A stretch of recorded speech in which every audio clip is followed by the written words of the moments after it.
The American military police had just discovered 6 German fighter pilots hiding in Ernst Weber's barn. The old Bavarian farmer was certain he would be executed for sheltering enemy soldiers. It was May 8, 1945. Germany had surrendered that morning, but Ernst knew surrender did not guarantee mercy. What happened next would defy everything both sides had been taught about their enemies. The Americans did not line Ernst against a wall. They did not burn his farm. Instead, they grabbed farming tools and spent the afternoon helping him harvest wheat. This is the story of how a single act of humanity in the ruins of Nazi Germany helped build an alliance that has lasted 80 years. And it started with an old farmer, 6 desperate pilots, and American soldiers who chose mercy over vengeance. His wife, Margaret, stood beside him in the doorway. At 72 and 68 years old, respectively, they looked ancient. 3 sons gone, 1 killed at Stalingrad, 1 missing in France, 1 captured by the Soviets. They had nothing left to lose except each other. Margaret grabbed Ernst's hand. Her touch felt like a goodbye. The lead MP was young, maybe 25. He spoke German with an American accent that made the harsh consonants sound almost gentle. Ernst nodded. His throat had closed completely. The American gestured toward the barn. 5 words that stopped Ernst's heart. "We know they are in there, sir." This was it, the end. Ernst's mind raced through what would come next. They would shoot the pilots, then they would shoot him for hiding enemy combatants right up until Germany's final surrender. The Americans had no reason to show mercy. "How many?" the lieutenant asked, pulling out a notepad. Ernst considered lying, considered everything, then decided truth was all he had left. 6, he whispered. 6 pilots. They crashed over 3 weeks at different times. They had nowhere else to go. The American, Ernst would later learn his name was Lieutenant James Cooper from Ohio, wrote something down. Ernst waited for rifle barrels to rise, waited for the order to kneel. Instead, Cooper looked at the barn, then back at Ernst. "Are any of them injured?" The question was so unexpected that Ernst answered automatically. 2. 1 has a broken leg we set poorly. Another has burns on his hands and face. Cooper turned to another MP. "Get Davis. Tell him we need medical supplies." Ernst's confusion was total. Medical supplies for German pilots? For the enemy?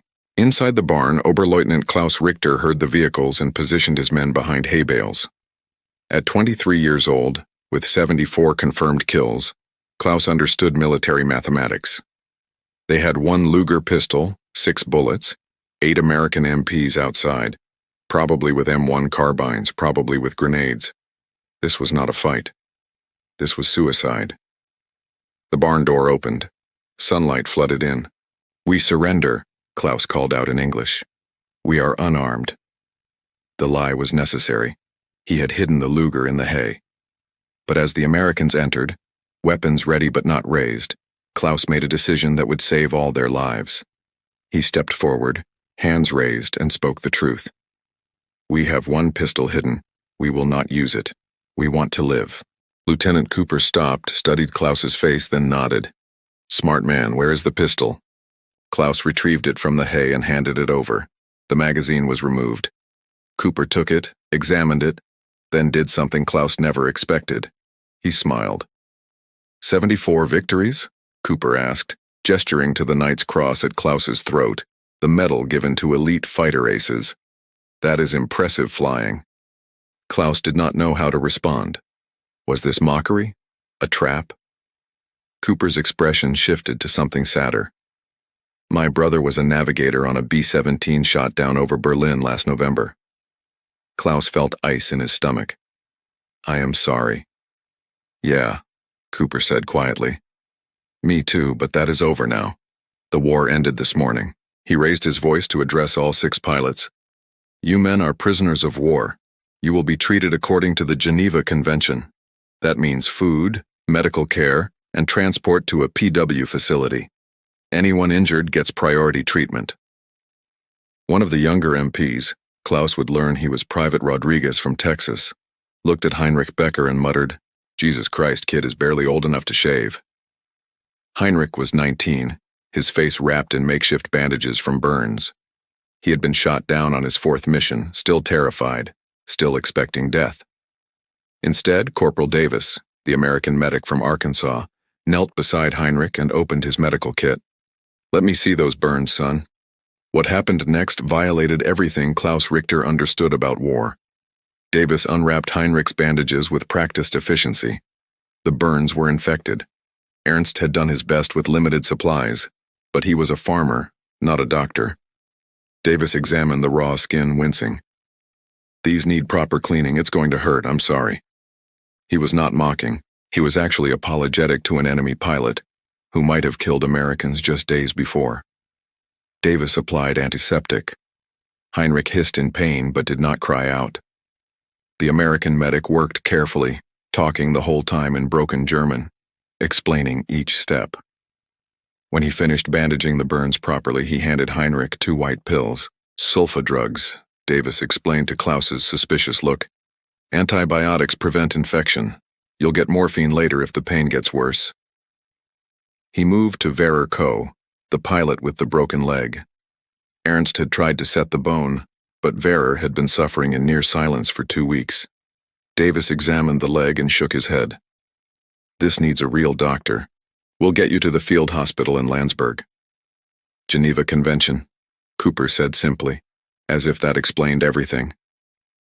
"Prisoners of war receive medical care equivalent to our own troops.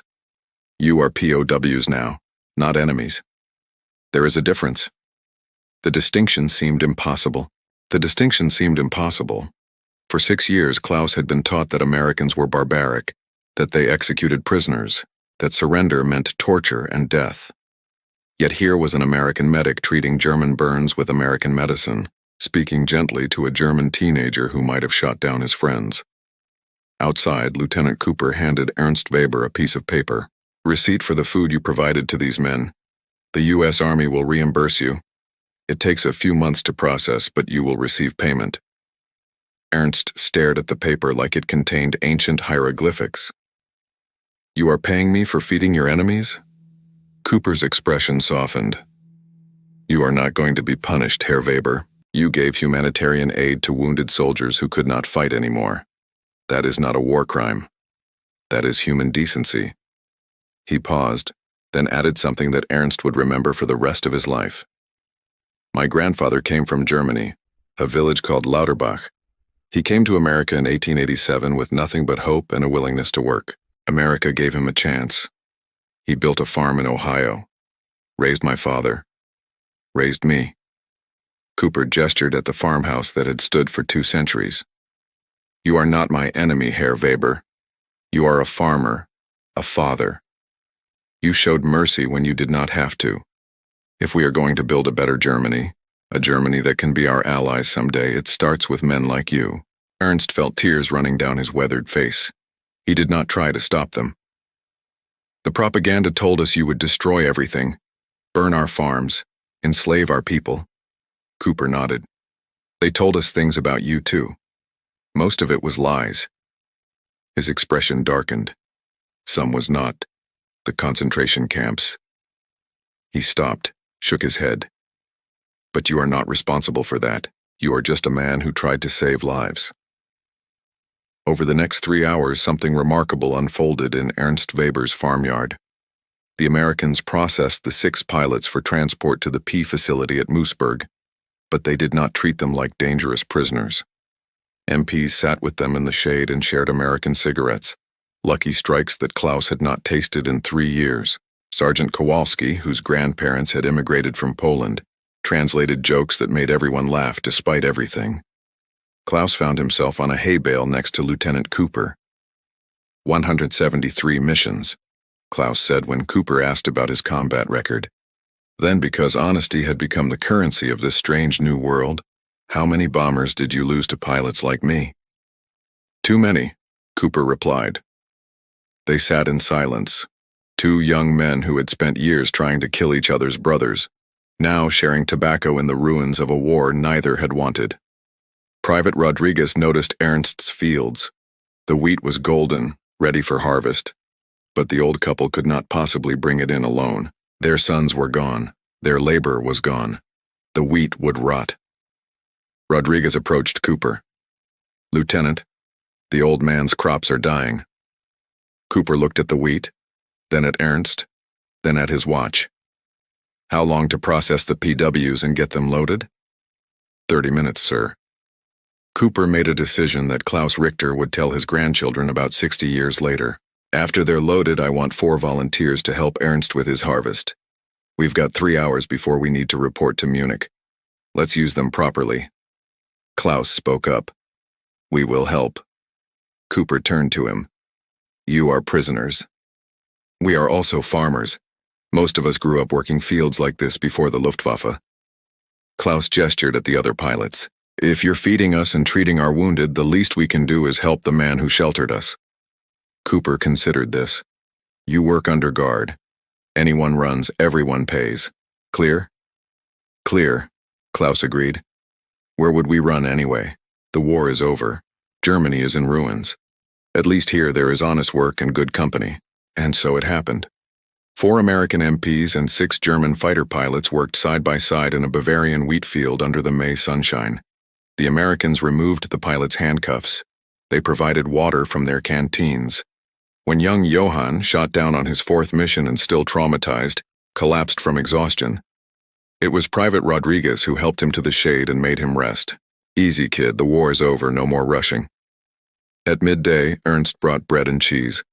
Margaret made her Sats coffee from roasted acorns. Real coffee had been impossible to find for 3 years. The Americans pulled out actual American coffee from their rations and shared it around. Klaus Richter tasted real coffee for the first time since 1942. The flavor hit him with such force that he had to turn away so the others would not see his tears.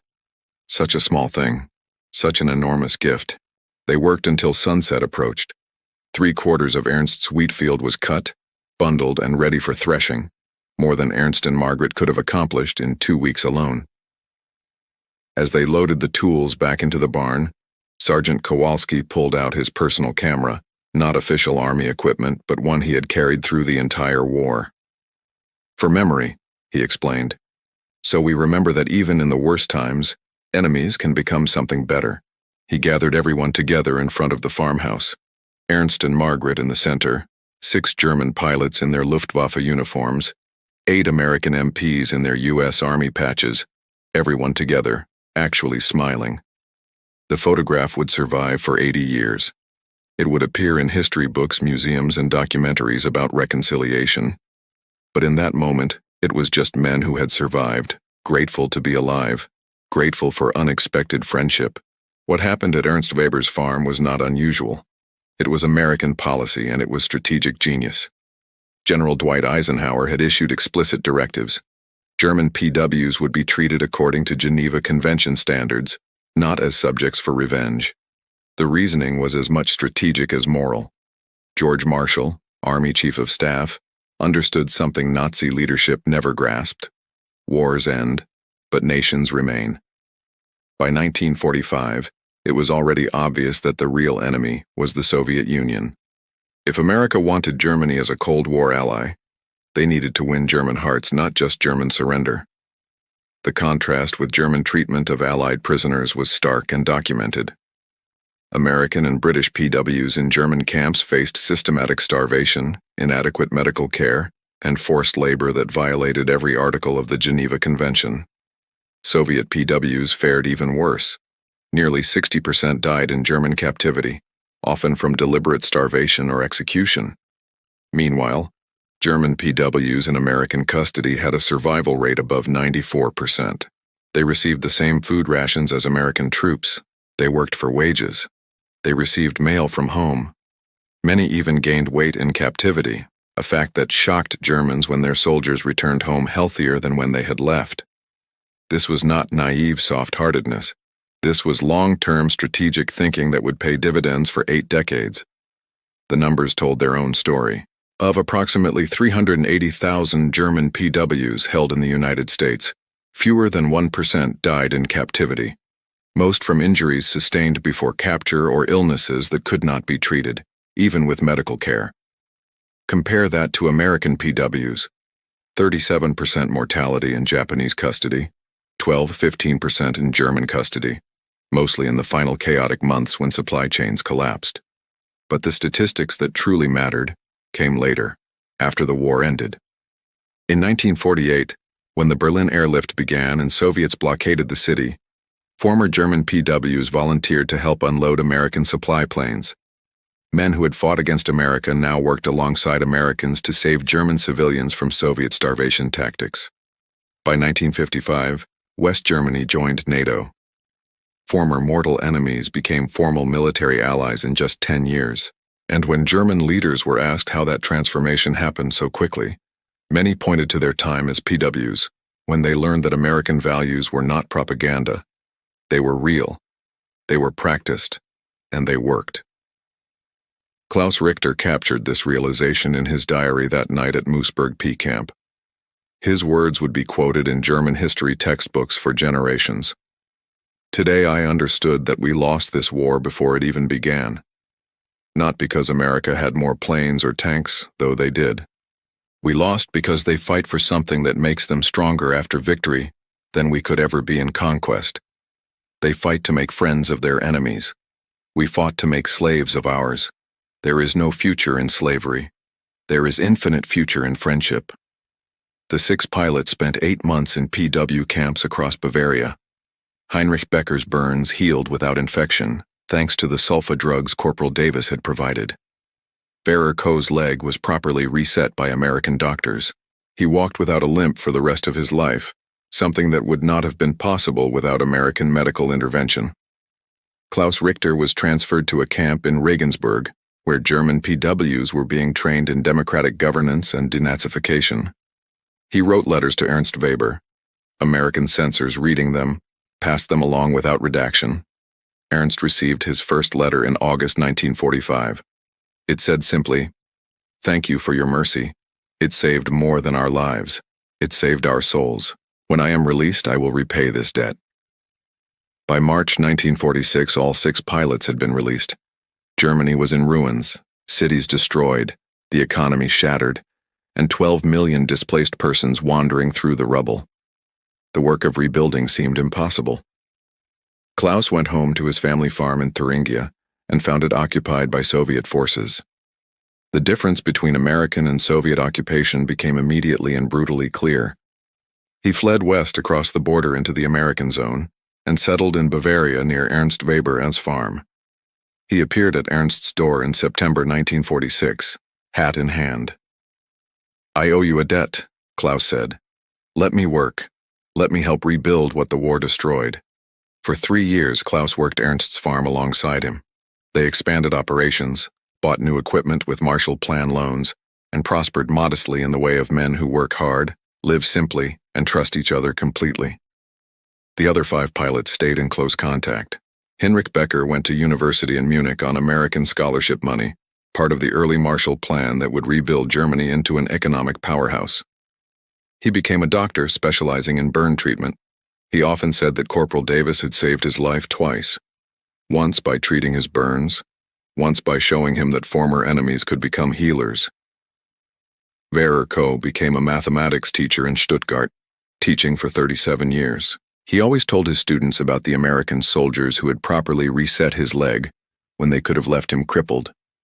That is the difference between civilization and barbarism. He would say, civilization heals even its enemies. Barbarism destroys even its own people. 2 of the pilots eventually immigrated to America in the 1950s, sponsored by American veterans who had guarded them as POWs and had become genuine friends. They settled in Ohio and Texas, raised families, and lived the American dream that their captors had shown them was real. In 1961, when the Berlin Wall went up and divided Germany, Klaus Richter, now prosperous and raising 3 children on his own successful farm, joined protests against it.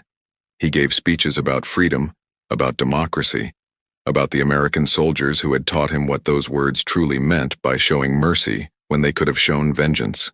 "I learned more about real freedom in 8 months as an American prisoner," he told West German newspapers, "than in 12 years under Nazi rule. The Americans showed us that strength does not come from domination. It comes from building something worth defending." Ernst Weber died in 1963 at 89 years old. His funeral was attended by all 6 former Luftwaffe pilots he had sheltered, by a dozen former American MPs who had tracked him down over the years through military records and sheer determination, and by Lieutenant James Cooper, now a successful lawyer in Ohio, who flew to Germany specifically to pay his respects. Cooper delivered the eulogy in fluent German, learned over 18 years of regular correspondence with Ernst. Weber showed 6 German pilots mercy when he could have turned them in. We showed him mercy in return when we could have punished him. And from that simple exchange in a farmyard on May 8, 1945, a friendship grew, not just between individuals, but between nations. Ernst Weber saved 6 lives that day. Those 6 men helped build a new Germany, a democratic Germany, an allied Germany, a peaceful Germany. His single act of courage multiplied across decades. Cooper paused, looking at the gathered crowd, German and American, young and old, united in grief for an old farmer who had chosen humanity over fear. We are here today because Ernst Weber, at 72 years old with everything to lose, chose to see young men instead of enemies. That choice echoed across 20 years and will echo for generations more. That is not weakness. That is the kind of strength that builds alliances lasting lifetimes. Klaus Richter lived until 2008. He was 93 when he died, surrounded by grandchildren and great-grandchildren who had grown up in peaceful, prosperous, democratic Germany, a Germany his generation could barely have imagined in 1945. In his final years, he gave extensive interviews to historians studying Germany's reconstruction. He always told the same story, with the same details, the same wonder in his voice.